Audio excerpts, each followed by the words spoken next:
Benchmade 940 Osborne 2016 quality.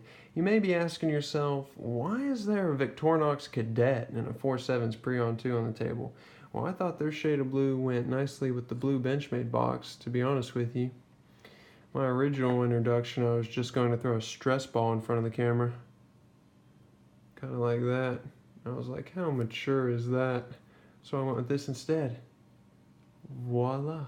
But enough of that. Let's get into the video. Spoiler alert, I guess, for the remainder of the video.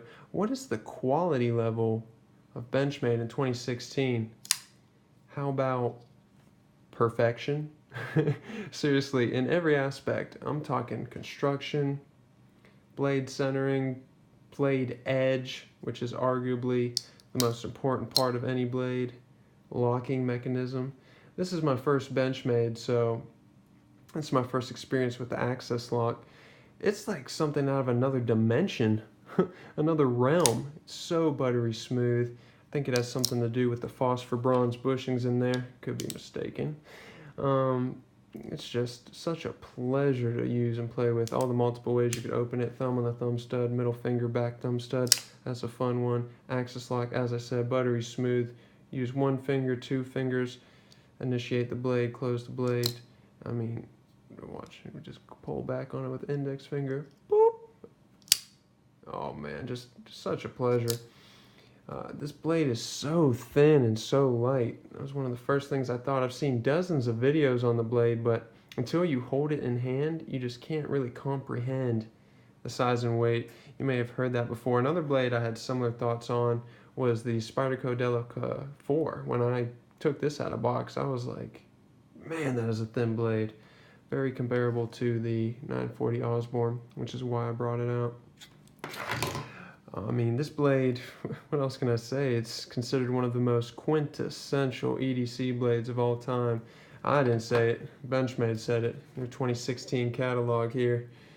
Always use your references. Let's take a peek at these specs here. Let's see, 2.9 ounces. You guys may be familiar, but it has a 3.4-inch blade. What? There's mine right there. There's that quote we were talking about. Let's take a look at this. S30V on my particular version. Green anodized 6061 T6 billet aluminum. Unfortunately, that means nothing to me. Purple anodized titanium backspacer.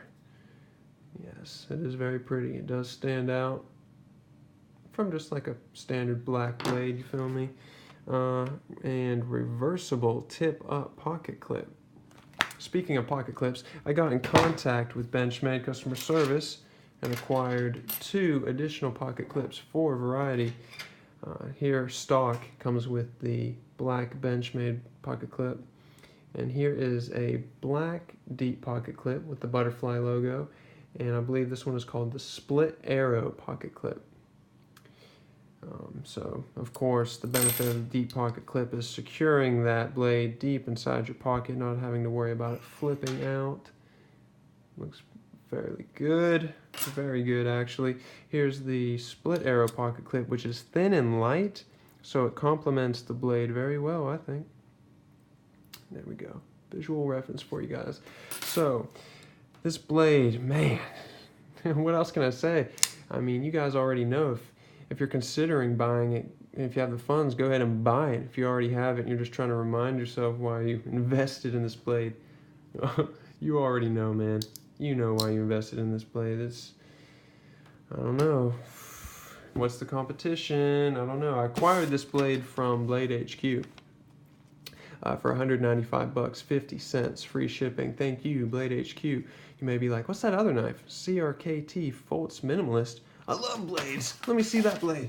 Sure, man. I love blades too. There you go. Black sheath, black on black G10, drop point blade. I own the green clip point as well.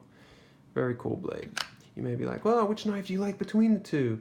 Totally different knives. I have used the Minimalist more, but that's because I was waiting to make this video before I started using and abusing this blade. Inevitably, there's going to be dings and scratches, and I wanted to make this video prior to all that so I can, you know, refer back to this video and be like, oh yeah, that's what that blade looked like brand new. So speaking of Blade HQ. When I ordered the blade, I said, hey, will you draw Spider-Man on the shipping box? Thank you. Thank you, Blade HQ, for doing that. Whether you did it, or whoever did this in 30 seconds or a minute and a half, I appreciate you taking the time to do that. It has brought joy to my days. I still have the box, so thank you.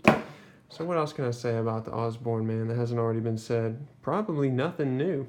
Just a 2016 quality check-in. Benchmade is still doing it right. Great knife. I'm a proud owner of this bad boy here. Thanks again for checking out my video. Benchmade, over and out.